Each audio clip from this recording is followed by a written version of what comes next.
ఆ నీలి గగనాన మెరిసేటి ఓ దివ్యతారా, ఎన్నెన్ని జన్మాలు వేచాను నిన్ను చేరా. ఏనాటి స్వప్నం నీ దివ్య రూపం, శతకోటి రాగాలు రమణించే నా గుండెలోనా.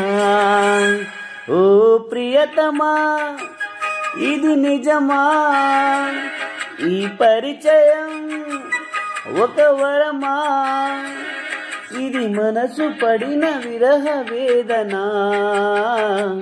తొలి ప్రేమలోన మధుర భావన.